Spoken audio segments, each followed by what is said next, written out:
ಅಭಿವೃದ್ಧಿಗಳು ಮಾಡಲ್ಲ ಮಾಡಿತ್ತು ಜನಕ್ಕೊಂದು ಎಕ್ಸ್ಪೆಕ್ಟೇಷನ್ ಜಾಸ್ತಿ ಆಗಿದೆ.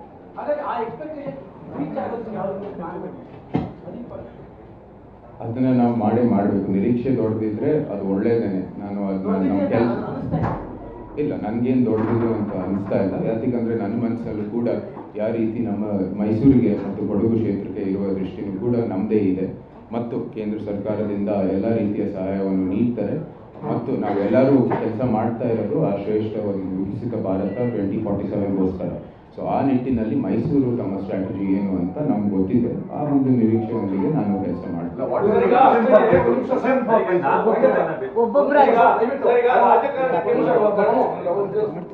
ನನ್ನ ಪ್ರಶ್ನೆ ಕೇಳಿದೆ, ನಿಮ್ಮನ್ನ ನೀವು ರಾಜ ಅಂತ ಗುರುತಿಸ್ಕೊಳ್ತೀರಾ, ಜನಸೇವಕ ಅಂತ ಕರ್ಕೊಳ್ಳೋಕೆ ನಿಮ್ಗೆ ನಿಮ್ಗೆ ಏನ್ ಇಷ್ಟ ನಿಮ್ಗೆ ಇಲ್ಲ. ನಾನು ನಿಮ್ಮ ಪ್ರತಿನಿಧಿಯಾಗಿ ಏನೇನ್ ಕೆಲಸ ಮಾಡಬೇಕು. ಇದುವರೆಗಿನ ಪ್ರಶ್ನೆ ಬೇರೆ. ಈಗ ನೀವು ಜನಸೇವಕ ಅಂತ ಗುರುತಿಸ್ಕೊಳ್ಳಿಕ್ಕೆ ಇಷ್ಟಪಡ್ತೀರಾ ಅಥವಾ ನಿಮ್ಮನ್ನು ನೀವು ರಾಜ ಅಂತ ಕರ್ಕೊಳ್ಳಿಕ್ಕೆ ಇಷ್ಟಪಡ್ತೀರಾ? ನಾನು ಯಾವತ್ತೂ ನಾನು ರಾಜ ಅಂತ ಹೇಳಿಲ್ಲ. ಅರಮನೆಯ ಪಾರಂಪರೆ ಇದೆ.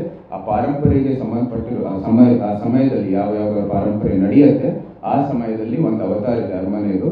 ಅದನ್ನ ನಾನು ಅದರ ಮೂಲಕ ಏನೇನು ನಡಿಬೇಕು ಅದು ನಡೆಯುತ್ತೆ.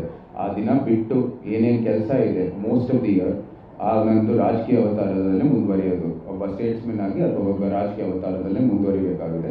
ನೀವು ಅದು ಸೇವಕ ಅಥವಾ ಪ್ರತಿನಿಧಿ ಅಥವಾ MP ಅಂತ ಹೇಳ್ತೀರಾ, ಅದು ನಿಮಗೆ ಬಿಟ್ಟಿದೆ.